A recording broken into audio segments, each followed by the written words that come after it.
Demi menjaga nama baik Gubernur Sumut Bobi Nasution di PON ke-22 tahun 2028, Mahfulah Pratama Daulay atau Ipun, Kadispora Sumut, siap mempertaruhkan diri, pasang badan, dan mengorbankan segala kemampuan agar nama besar Gubernur Bobi Nasution tetap terjaga di pentas nasional.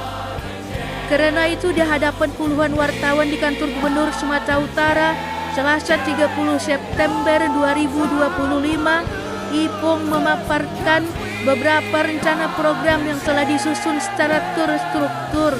Semua itu dilakukannya dengan langkah-langkah keruit untuk memastikan Sumatera Utara tetap bertahan di papan atas, minimal 10 besar pada PON tahun 2028, sebagaimana kejayaan 4 besar yang diraih di PON ke-21 tahun 2024. Saat ini sampai dengan pelaksanaan PON nantinya untuk bagaimana mempersiapkan atlet-atlet kontingen Sumatera Utara. Salah satunya bagaimana melakukan talent scouting kepada masing-masing cabur. Nanti kami akan memaparkan peran daripada Dispora di dalam kedudukan mempersiapkan daripada kontingen Sumatera Utara untuk pelaksanaan PON ke-22 NTB-NTT nantinya. Kalau melihat daripada struktur keolahragaan, saya hari ini mau menyampaikan sebelumnya, saya memang ditugaskan ke Dinas Pemuda Olahraga ini, kalau bisa dikatakan saya bersyukur begitu. Kenapa bersyukur? Saya hari ini harus terus terang kepada Bapak Ibu sekalian, karena saya juga mantan atlet, tahun 92 saya mantan daripada PPLP. Rating saya itu kalau bola itu Sari Gultom. Saya pelari menengah jauh. Jadi kalau cerita tentang olahraga, saya cukup memahami bagaimana prestasi atlet, bagaimana menitikkan daripada karir yang itu menjadi bank data kita untuk para atlet 4 tahun, 5 tahun ke depan. Tapi hari ini kami sudah melakukan persiapan. Salah satunya apa? Spokda kami lakukan revisi. Saya melakukan rekrutmen ulang pada saat tahun ajaran berakhir kemarin. Pada saat tahun ajaran berakhir kemarin, kita melakukan rekrutmen ulang untuk menempatkan posisi atlet cabur yang hari ini masih duduk di situ. Kita lakukan seleksi ulang menggabungkan dari potensi lain juga. Dengan beberapa persyaratan yang saya tingkatkan. Pertama, yang paling terpenting untuk menjadi atlet yang tangguh itu adalah postur. Hari ini kita menempah daripada para atlet. Postur itu sangat menentukan sekali. Makanya postur di PPLP saat ini saya tingkatkan di posisi yang sebelumnya 160, minimum 165 ke 70 ke atas begitu. Bagaimana nanti pada seleksi pertama nggak masuk? Ya udah nggak usah kita terima, biarkan kosong. Terus bagaimana pengisiannya? Bisa antar provinsi untuk kita masukkan. Ya alhamdulillah kita laksanakan telescouting kemarin, formasi fisiknya masuk semua. Kemudian yang kedua, saya lakukan seleksi kesehatan. Bagaimana? Yang pertama, atlet itu bagus tidaknya untuk ke depan tergantung VO2 max. Bagaimana pengaturan oksigen dalam tubuh. Saya harus sampaikan itu begitu.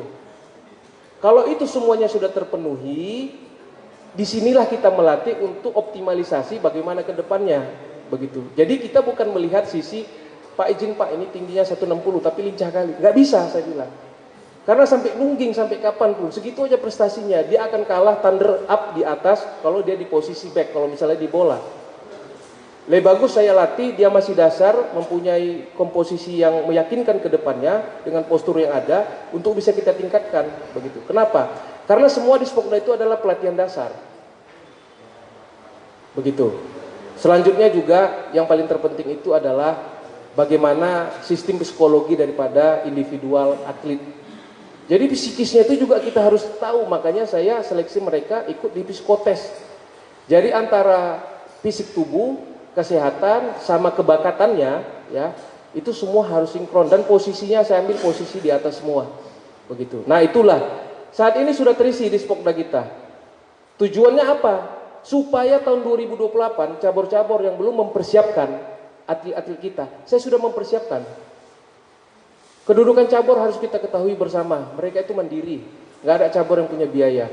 Saya misalnya hari ini ketua Persani, mana ada biaya dari saya, kalau nggak dari KONI itu sistem yang pelaksanaan event. Tapi pembinaan kan nggak ada. Makanya kita mengatur strategi di Spokda atau di PPLP caburnya dibanyakkan. Pada saat nanti cabur tersebut tidak memiliki atlet karena keterbatasan biaya, kita sudah punya cadangan.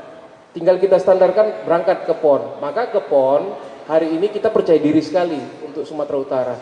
Di Spokda kita ada stok atlet yang bisa diandalkan 2 tahun ke depan. Di cabur juga mereka lakukan pengembangan. Untuk keberangkatan kita fair play, kita laga yang terbaik. Nah kalau itu dilakukan, saya yakin posisi 10 besar bukan 4. 10 besar Sumatera Utara itu masih bisa mendominasi nantinya di PON ke-22 tahun 2028. Itu bagian strategi terkecil. Strategi terbesarnya kita harus memperbanyak event. Maka saya dengan KONI menyampaikan agar kiranya event itu diperbanyak. Seorang atlet tidak tahu komposisinya itu menjadi sang juara kalau nggak tanding. Kalau latihan terus percuma. Jadi hari ini di Dispora akan memperbanyak event. Event yang sifatnya tingkat provinsi memperebutkan piala Pak Gubernur karena level provinsi, agar kiranya juara-juara tersebut itu memasuki daripada barometer tali scouting yang kami persiapkan, sehingga kita menarik bibit-bibit yang juara tadi untuk kita kembangkan.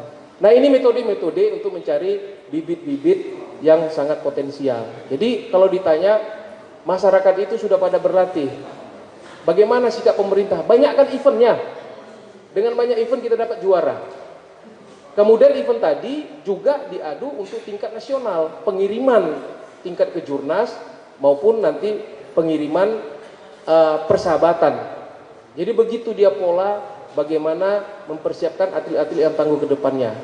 Kemudian semakin banyak event dikerjakan, sesama para atlet akan membeter daripada rivalnya. Jadi kalau misalnya pelatih itu tahu sering mengikuti event, yang tanding nanti pun itu juga di tingkat nasional. Begitu. Nah itu yang paling terpenting. Jadi kalau daerah yang jarang melaksanakan event, maka tidak akan tergambarkan bagaimana posisi hal tersebut. Hari ini Dispora sangat cukup didukung sekali dengan sistem keuangan yang ada, event kita banyak. Bapak Ibu semua sudah menyaksikan event-event yang kita buat secara internasional maupun nasional, yang seluruhnya itu kita memiliki gambaran atlet Sumatera Utara. Tinggal yang jadi PR itu satu, bagaimana atlet yang potensi tersebut tidak pergi ke provinsi lain karena kebutuhan ekonomi, kan begitu.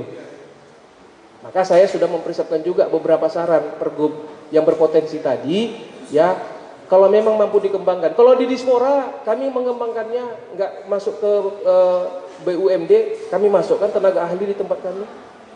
Saya buka tenaga ahli, bagian juara-juara kemarin bekerja di tempat kita. Posisi selain administrasi juga bisa melatih cabur-cabur yang ada, begitu.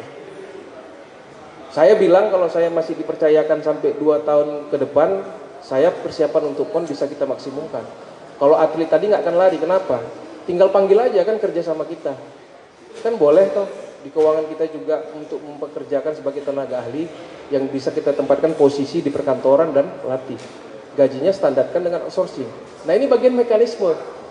Jadi kalau cerita tentang olahraga, insya Allah kita bisa sharing Pak. Kan begitu. Ya ini bagiannya. Kemudian yang kedua, seperti yang kami sampaikan tadi, event itu harus diperbanyak. Semakin banyak event, maka atlet itu akan semakin bergairah. Karena dia akan tahu posisinya, latihan selama ini mau jadi apa, kan begitu. Jadi kalau hari ini ditanya Pak Gubernur, ya begitu juga dengan tim TAPD, Dispora butuh apa? Saya butuh banyak event Pak. Kita buat event setiap tahunnya banyak di masing-masing cabur, karena mereka sudah berlatih, nggak tahu mau diadu kemana. Kemudian kita melakukan pengiriman di tingkat nasional terhadap event yang ada. Itu aja udah cukup.